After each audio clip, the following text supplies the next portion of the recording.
Sharon, my colleague, cornered me for the 7th time at the Sterling office, insistent on setting me up with someone from her hometown. As always, I calmly showed her my ring, explaining clearly that I was already engaged. This time, she couldn't hold back. She started yelling at me, pointing her finger. Really engaged? If you have a fiancé, why don't you post a photo of you two? You're just lying to me because you think I'm old. She shoved Chloe, the intern's, social media post in my face. Look at Chloe. She openly admits when she's seeing someone. Not like you, always pretending. Her asterisk ring is the real deal. You flash that cheap knockoff ring from a discount site on your finger every day. What are you trying to prove? I ignored her, turning to leave.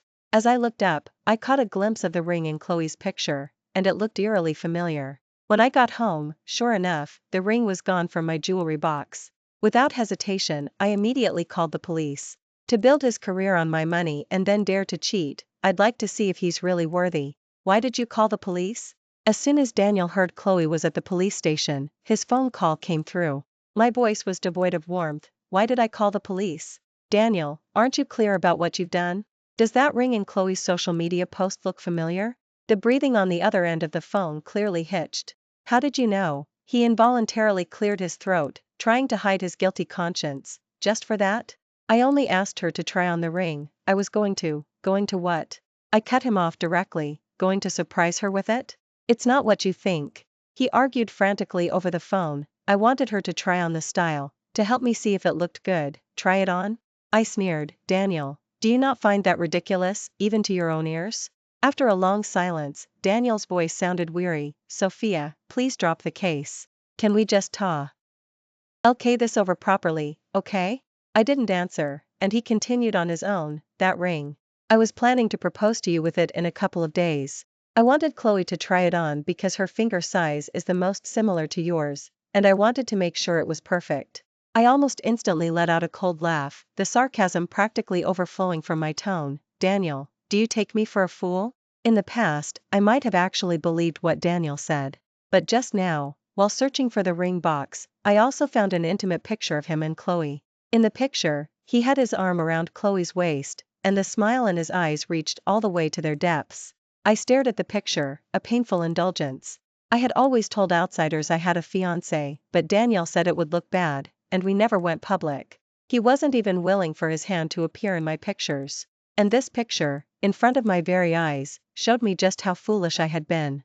Daniel on the other end of the phone seemed to choke on my reaction. It was a while before his voice came through again, filled with utter helplessness. Sophia, I know you won't believe anything I say right now, but I'm telling you the truth. Unwilling to listen to his nonsense any longer, I hung up the phone. The ring was a creation by the renowned designer, Thea. What didn't know was that Thea was my longtime friend.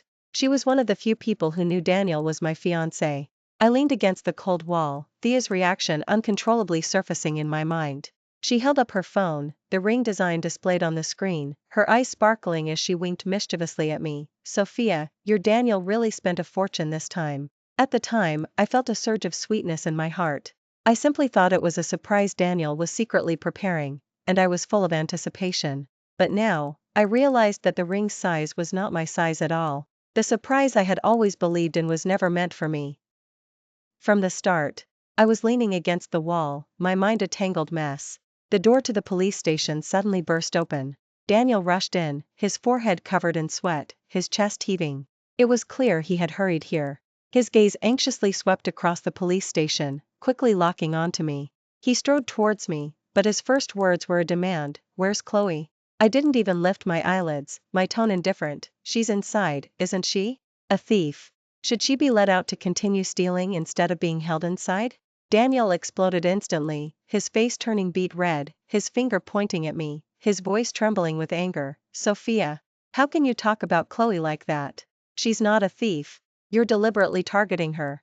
Targeting? I finally looked him in the eye, my gaze full of mockery. Daniel, what exactly am I targeting her for? Since you claim you only asked her to help you try it on, why did she flaunt it on her social media post, and why is it still in her possession? He was stunned into silence by my questions, his chest heaving. After a long moment, he managed to utter, Sophia, you've really disappointed me.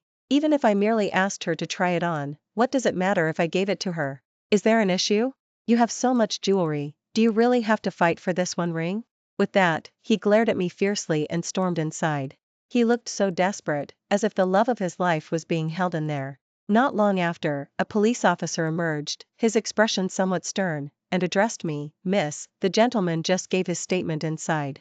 He said that the ring was a gift to Miss, and not, as you claim, a theft." A trace of self-mockery colored my expression. Sure enough, he still chose to defend her. The police officer looked at me, his expression serious, stating each word carefully, "They believe your accusation constitutes defamation." Just then, Daniel walked out, with Chloe in his arms. Chloe's eyes were red and swollen, like a startled fawn. She clung to Daniel, her small hand clutching his shirt, her shoulders trembling. They stopped in front of me. Daniel's tone was laced with condescension. "The police have made it clear to you, haven't they? Do I need to explain it to you again?" He paused, then added, "Sophia, apologize to Chloe, and we can put this behind us." Chloe lifted her tear-reddened eyes, a subtle glint of triumph in her gaze, yet she feigned distress. "An apology here isn't enough." I was escorted out by the police at the Sterling office. All my colleagues saw it. "Everyone must be gossiping about me right now." She sniffled, her voice thick with tears. "Sophia, you need to apologize to me in front of the entire Sterling office, and also post a public apology on your social media post. Otherwise, I really can't stay at the Sterling office." I looked at Chloe's act of putting on a show, and scoffed. "Chloe, you want me to apologize to you in front of the entire Sterling office and on my social media post? Why, do you want to tell everyone you stole my man?" Chloe choked on my question, and her tears fell even faster, as she burrowed deeper into Daniel's embrace. "Sophia, how can you say such a thing? The boss and I truly have nothing going on." Daniel immediately felt bad for her, patting her back, and glared at me. "Sophia, what the hell is wrong with you?" Watching their deeply affectionate display, I only found my past even more ludicrous. When and I first started dating. I remember one time, I had been working overtime for several days on an important project, utterly exhausted. That night, I pushed open the door to find Daniel, wearing an apron, busy in the kitchen. The aroma of dinner filled the air. He saw me, his eyes lighting up, and he smiled, saying, "Honey, you're back. Quick, wash your hands, dinner will be ready in a minute." On the table were several of my favorite dishes. He served me food while he chatted idly. At that time, he was actually as busy as I was with work. In the early stages of his startup, the pressure was immense, but whenever he had a moment, he would prepare dinner for me. In that moment, I only wished he wouldn't work so hard. I pleaded with my parents to secretly help his company. Initially, my parents objected, thinking I was too impulsive, that I shouldn't tie my future to a poor guy with an uncertain path. But under my persistent pleading, my parents finally relented. With my parents' help, Daniel's company developed more smoothly. Its scale continuously expanded, and its business grew. And he treated me as well as he always had. Back then, his eyes were only for me. I thought we would continue to be this happy forever. But now, looking at him, facing off against me for Chloe's sake. I'm crazy?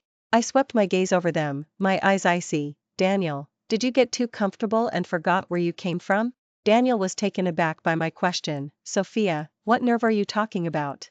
I ignored him, pulling out my phone and opening my contact list. The call connected quickly, and I said calmly, "Withdraw all funding for Sterling." Daniel looked as if he'd heard the biggest joke, pointing at me, his voice full of mockery. "Sophia, are you out of your mind?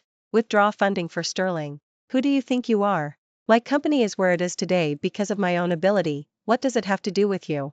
Chloe also looked up, her eyes still red, but the sneer in her gaze was completely undisguised. She gently tugged on Daniel's sleeve, timidly saying, "Daniel, don't talk like that about Sophia. She's probably just too angry and is talking nonsense." Her words, seemingly in my defense, only fueled Daniel's anger. He walked up to me, scrutinizing me from head to toe, his tone contemptuous. "Stop making a spectacle of yourself here. Just apologize to Chloe in front of everyone, and this whole thing will be over." I stared at him, the last bit of warmth draining from my eyes. "Me apologize? In your dreams." With that, I didn't spare them another glance and turned to leave. Behind me, Daniel shouted, "Sophia, you'll regret this." Instead of going home, I drove towards the outskirts of town. That was a house my parents had bought me specifically in the suburbs, knowing I liked peace and quiet. It was my occasional refuge to clear my head whenever Daniel and I argued. But this time, lying in bed, I wrapped myself tightly in the comforter, staring at the blank wall all night, unable to sleep. It had been a long time since I'd experienced such insomnia. The next day, sunlight shone on my face. I had planned to simply book a flight and get away for a few days. But while checking my phone, I suddenly remembered that I had left the handbag my mother had given me a few days ago on my desk at the Sterling office. Afraid it might be stolen by anyone with ill intentions, I immediately got up and went to the Sterling office. As I pushed open the Sterling office's glass doors, the formerly bustling office area fell silent instantly. Everyone's eyes all swiveled to me, pinning me like a spotlight. In their gazes, there was no longer the usual familiarity, only disdain. Sharon even looked at me with a judgmental stare, like I was a criminal. I pretended not to notice, walking straight to my cubicle. But when I reached my cubicle, my entire body froze. The drawer had been pulled open, and the notebooks and folders inside were scattered everywhere, their page corners crumpled and stepped on. The handbag my mother had given me was now violently thrown onto the floor. The leather of the bag's body was gashed with several deep cuts, and the entire handbag was twisted out of shape. Its contents spilled out, and my mother's picture fell from the inner pocket, completely soiled. "Sophia, you still have the nerve to show your face here?" Sharon's sharp voice rang out. "Mr. Daniel said that because you couldn't get him, you maliciously read Alia. Ted, not only trying to steal company documents but also slandering Chloe and getting her taken away by the police." The whispers of colleagues buzzed around me like countless flies circling my ears. I never thought she was this kind of person. I actually thought she was nice before. I heard Mr. Daniel already fired her. I wonder what she's doing here. I clenched my fists, my fingernails digging deep into my palms. Looking at the wreckage before me, at the faces of my colleagues, each one filled with scorn. All words were caught in my throat. Daniel, he not only ruined our relationship, he wanted to ruin me too. Just then, Daniel and Chloe walked in side by side. Chloe nestled against Daniel, a triumphant smile on her face. Daniel, on the other hand, wore a cold expression, as if looking at an unimportant stranger. Seeing this, Sharon immediately put on a fawning smile, hurrying over to Chloe, her voice ingratiating. "Chloe, I never imagined your boyfriend was Mr. Daniel. Why were you keeping it such a secret? That's not nice." She leaned closer to Chloe, looking at her like a precious treasure. "You know, I've always been so good to you, dear. You should definitely help me out a little." Chloe's eyebrows lifted with pleasure at the compliment, but she feigned modesty with her lips. "Sharon, please don't say that. I'm just romantically involved with Daniel, that's all." But her smug expression was impossible to hide. Daniel watched the scene, his face devoid of emotion, but the indulgence in his eyes was obvious. I stared at them, my voice cold. "You two really refuse to see reason until it's too late." He raised his arm to embrace Chloe's shoulder, and his gaze towards me was filled with even more warning and disgust. "Sophia, what are you playing at now? You're not welcome here." I was about to say something when he gave a look, and several security guards started walking towards me. They roughly grabbed me, and the things in my hands fell to the floor. But one person couldn't fight off several. They dragged me like a piece of trash towards the Sterling office's main entrance. One of the security guards suddenly swung his arm, and I lost my balance, falling heavily onto the ground. My knees hit hard, hurting intensely. Daniel's cold voice continued, "Throw her belongings out. Don't let her dirty the Sterling office." A sharp pain shot through my back. Sharon threw the handbag my mother had given me, slamming it hard against me. "I always knew you were no good." She then tried to rush forward to lay a hand on me. Just as her hand was about to touch me, a bony, distinct hand suddenly grabbed her wrist. I didn't realize a bankrupt company could be so lawless. As the words fell, Sharon instantly exploded. "Who are you? What nonsense are you spouting? Our corporation office is doing perfectly fine." Daniel also frowned, his gaze sharp as he looked at the man, his tone warning. "Sir, please mind your words. Arbitrarily slandering another company will incur legal responsibility." The man ignored Sharon and Daniel's shouts and strode purposefully towards me. He carefully helped me up from the ground, his movements gentle, his eyes looking down at me filled with concern. "Sophia, are you all right? Are you hurt anywhere?" Looking at him, my nose stung. I took a deep breath, trying hard to compose myself. The man was my brother, whom I hadn't seen in 5 years. I hadn't expected him to show up today. Ethan gently patted my shoulder, signaling me not to worry. Just then, Daniel walked over, his face gloomy, staring intensely at Ethan and me. "Sophia, you've got some nerve, bringing your lover to the Sterling office?" Watching Twisting the Truth, I couldn't hold back any longer. I raised my arm and slapped him hard. Daniel, stop slandering me. Don't you know who's really involved in a secretive affair? Those words accurately struck Chloe's sore spot. Her eyes instantly reddened, and she clutched Daniel's arm, trembling sly. "Tly," her voice choked. "Daniel, she's talking nonsense. We're clearly together openly, how can she defame us like this?" Daniel was already enraged by my words, and seeing Chloe crying so pitifully, his fury instantly reached its peak. His eyes were terrifyingly fierce. "Sophia, if you dare to talk nonsense, I'm going to teach you a lesson today." His raised hand was about to land on my face. At that critical moment, Ethan quickly grabbed Daniel's raised wrist, with such force that Daniel's face changed. Ethan's eyes turned crimson, his voice carrying an intense pressure. "Daniel, am I invisible? Try to touch her, I dare you." Daniel's wrist throbbed with pain from Ethan's grip, his face alternating between green and white. "Who do you think you are? What does me disciplining my own employee have to do with you?" Ethan's eyes grew colder, and the force in his hand intensified a few more degrees. Ethan said coldly, "I am her brother. Her business is my business." Daniel's temple throbbed with bulging veins from the pain, but his tone remained contemptuous. "Brother? What, her biological brother or her romantic interest?" Ethan's eyes suddenly turned cold, and the force in his hand intensified further. Daniel let out a muffled groan of pain, veins bulging on his forehead. He roared at the nearby security guards, "What are you all standing around for?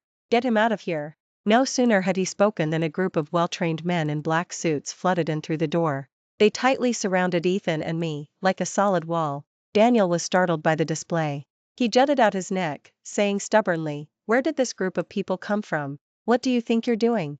Trespassing into someone else's sterling office. Do you all want to go to jail?" Then, he yelled at the security guards, "Did I pay you for nothing? How dare you let these people bully me?" Seeing this intimidating formation, the security guards froze, exchanging bewildered glances, none daring to step forward.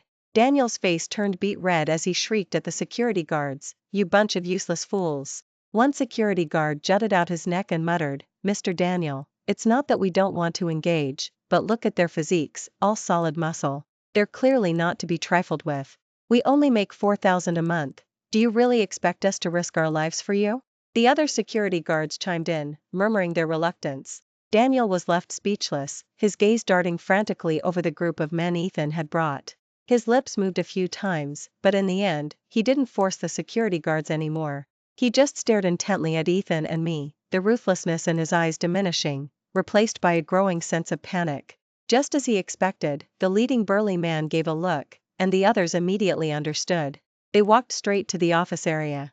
Several men lifted the computers and smashed them hard on the floor, the sound grating. In an instant, the Sterling office was filled with crashing sounds. The once tidy office environment instantly became a complete mess. Daniel gasped in pain, watching the chaotic Sterling office. He pointed at Ethan, his voice trembling, how dare you smash my company? This is my property. You're breaking the law." Ethan gave him a cold glance but said nothing. The man beside him simply stepped forward, and the oppressive presence made Daniel involuntarily take half a step back. Daniel forced himself to maintain his bravado, then yelled at Ethan again, "Do you know how much all this is worth? Can you afford to pay for it? And, are you just going to stand there and watch him ruin the Sterling office?" Chloe's face turned pale with fright. She quickly pulled out her phone and shouted at Daniel, "Daniel, I've already called the police. They'll be here any minute. Let's see if they still dare to act so brazenly." Daniel looked as if he'd found a lifeline, his eyes instantly brightening. He yelled towards Ethan's group, "Did you hear that? The police are coming. You all just wait."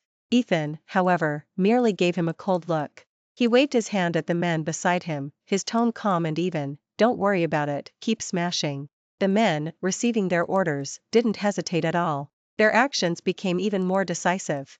With several more crashes, more office equipment was destroyed.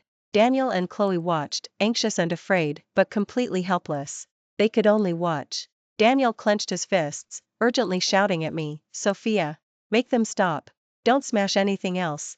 He paused, then added, with a condescending arrogance, trying to appear composed, "Listen to me. Stop now, and when the police arrive, I can put in a good word for you, so you spend a couple fewer days inside." I looked up and said coldly, "Daniel, do you really think you're in a position to negotiate with me?" Daniel was stunned by my retort, his face turning beet red. After a long moment, he managed to utter, "Sophia. You refuse the easy way and face harsh consequences. Fine. When the police get here, I'd like to see how you handle this mess. You can just reflect on your actions in jail." I ignored Daniel's shouting, my gaze falling on Ethan. Ethan gave me a gentle smile, a calming reassurance that settled my heart considerably. "Bro, that's enough, let's not let it get truly out of hand," I said softly. Ethan nodded and instructed the men behind him, "All right, stop." The men immediately ceased their actions, but Daniel, thinking I was scared, immediately became arrogant again, shouting at me, "Sophia, now you're scared? Too late." Just then, the elevator opened, and several police officers slowly walked out. Daniel looked as if he'd seen a savior, shouting towards the entrance, "Officer, there are people here deliberately destroying property." The police walked in, saw the chaos in the office, and immediately grew serious, beginning to ask questions. Chloe eagerly pointed at Ethan and the men, exaggerating and embellishing, "Officer, it's them. They smashed my boyfriend's company for no reason. These equipment are very expensive, they definitely did it on purpose." Daniel also quickly chimed in, "That's right. Officer, you must arrest them." He grew more agitated as he spoke, eager for the police to take us away immediately. The lead police officer frowned, waved a hand at Daniel and Chloe, and instructed the other Sterling office employees to leave, saying sternly, "Everyone calm down. One at a time, what exactly happened?" Chloe was still whimpering, and Daniel was about to speak again. Ethan stepped forward, his gaze calmly meeting the police officers, and said in a steady voice, "Officer, I ordered the smashing. I smashed my own property. Is that against the law?" Daniel looked as if he'd heard the biggest joke. He stepped forward, pointing at Ethan's head, "Brother, are you out of your mind? This company is clearly mine. How did everything become yours?"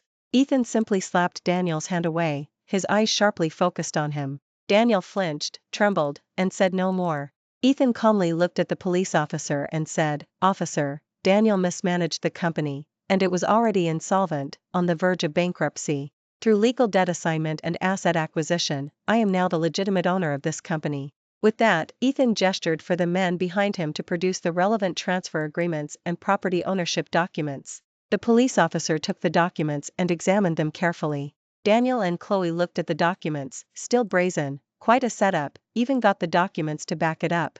"Do you really think the police are that easily fooled?" After reviewing the documents and verifying the relevant registration information, the police officer looked up, his expression serious. Daniel sneered at us, "Officer, well? Can you arrest them now?" But the police officer made no move. Instead, he said to Daniel, "Mr. Daniel, according to our verification, this company currently does indeed belong to this gentleman. Your claim of deliberate property damage is not valid. As for your previous dispute, we will investigate and handle it separately." The mockery on Daniel's face instantly froze, and he was speechless for a long time. Then, he rushed forward like a madman, snatched the documents from the police officer's hand, and stared intently at the contents. His fingers turned white from gripping, and he continuously mumbled, "How is this possible? How can this be?" Daniel's voice trembled with extreme anger, "Sophia, what have you done?" I met his gaze, my expression calm, not a hint of panic. "Have you forgotten? An hour ago, my brother already told you the company was bankrupt." Daniel's eyes turned crimson. He lunged at me, reaching out to grab my neck. Ethan was swift, pulling me behind him. Just as Daniel's hand was about to touch us, the police officers quickly stepped forward, sternly stopping him. "Mr. Daniel, what do you think you're doing?" At the same time, they extended their arms, firmly blocking his movements. Daniel was blocked by the police, his body frozen, his eyes still glaring at me. I looked at him coldly. "Mr. Daniel, the police are still here. Shall I personally escort you inside?" The police officers looked at Daniel seriously, emphasizing again, "Mr. Daniel, please remain calm. Any issues can be resolved through legal channels. Do not engage in aggressive behavior here." Just as a semblance of calm returned to the office, several men with menacing expressions stormed in. The leader was a burly man with a harsh face. He walked directly up to Daniel, fierce and intimidating. "Daniel, pay up." Daniel looked bewildered, barking impatiently, "Pay what money?" The leader sneered, his eyes sharp as he stared at him. "You haven't forgotten the loan you took from us a few days ago, have you?" Daniel's face turned ashen, his lips trembling. After a long moment, he managed to utter, When did I borrow anything? I don't remember." The leader pulled a crumpled IOU note from his pocket and slammed it onto the desk in front of Daniel. On it, Daniel's signature, the loan amount, and the date were clearly written. See that? It's in black and white, your own signature. Trying to default on a loan? Daniel stared at the IOU note, fine beads of sweat breaking out on his forehead, his eyes darting frantically around. He kept mumbling, impossible. This isn't my signature, but the familiar handwriting made his excuses seem pale and weak. Chloe, standing nearby, was also too scared to speak, clutching Daniel's arm tightly, her body trembling slightly. Seeing this, the leader's eyes grew colder. Mr. Daniel, debts must be paid, it's a matter of course. Today, whether you want to or not, you will pay this money. Daniel's eyes were red. He jutted out his neck, his voice still defiant. I didn't borrow anything. This IOU note is fake. You won't extort me. The leader's eyes sharpened, and he gestured to the men behind him. Several men immediately stepped forward and roughly pinned Daniel onto the desk. One of them pulled out a gleaming knife, brandishing it in front of Daniel's eyes. The leader leaned close to Daniel's ear, his eyes sinister. Mr. Daniel, you refuse to see reason until it's too late, huh? Fine, I'll give you a chance. Pay up now, and this matter is settled. He paused. If you don't, every 10 minutes, I'll chop off one of your fingers. Let's see how long you can be stubborn. Daniel thought it was a joke, still muttering curses. Who are you trying to scare? Do you really think I'm afraid of you? You have the nerve to. Before he could finish, the leader shot a cold glare. The man with the knife moved astonishingly fast. A flash of cold light, and one of Daniel's fingers dropped to the floor. Ah! Daniel let out a blood-curdling scream, huge drops of cold sweat pouring down his forehead. He twitched all over from the pain, looking terrified at the severed finger on the ground and then at the blood-stained knife. He finally realized they were serious, and his earlier arrogance vanished without a trace, leaving only extreme fear. Daniel's voice trembled uncontrollably as he frantically shouted, "My phone, give me my phone. I'll transfer the money, right now." He trembled as he opened his mobile banking app, but no matter which card he switched to, the balance showed zero. Even text messages occasionally popped up with debt notifications. In that moment, the last shred of hope vanished from his face. He finally realized he was truly bankrupt. He suddenly turned his anger on me, rushing over and grabbing my hand. The men started yelling, "Her! Sophia! She's my girlfriend! All my money is with her! My company is also under her brother's name now. Go get it from her." Everyone's gaze turned to me. The leader was sizing me up. Then, seeing Ethan beside me, he seemed to suddenly remember something. His eyes widened abruptly, and his voice was filled with disbelief. You are Mr. Ethan, the heir to the Evergreen?" Ethan nodded, his expression calm. "Yes, I am Ethan from the Evergreen, and this is my sister, Sophia." The leader's attitude did a complete 180-degree turn. A fawning smile appeared on his face, and he nodded repeatedly. "So it's Mr. Ethan and Mississippi. My apologies." I looked at Daniel's despicable display and found it utterly ridiculous. I said coldly, "Daniel, isn't your girlfriend the one beside you?" Hearing this, the leader's eyes darted between Daniel and Chloe. He looked at Daniel, his tone unfriendly. "Mr. Daniel, are you trying to play us for fools? If you were with Miss, why would you ask us for a loan?" Daniel was sweating profusely, still trying to argue. "What, Sophia? No. I didn't lie to you. She really—" I interrupted him directly, my voice icy. "Daniel, what evidence do you have to prove I'm your girlfriend?" Daniel choked on the question. He frantically scrolled through his phone. The more he scrolled, the colder his heart became. All these years, he and I didn't even have a single picture together. In our usual chat logs, he had ignored my messages. The leader frowned impatiently. "Mr. Daniel, don't waste time." Seeing's prolonged lack of reaction, he directly snatched Daniel's phone. Ant's phone's lock screen wallpaper was a picture of him and Chloe. The leader snorted, "I despise people like you the most, desperate enough to drag innocent people down with you, huh?" He threw the phone back to Daniel. "All right, stop talking nonsense. Are you going to pay up today or not? If not, prepare for the next finger." Daniel completely fell into despair, collapsing onto the ground, his eyes vacant, mumbling, "It's over, it's all over." He crawled towards me, grabbing my pant leg, his voice choked. "Sophia, I was wrong, I was really wrong.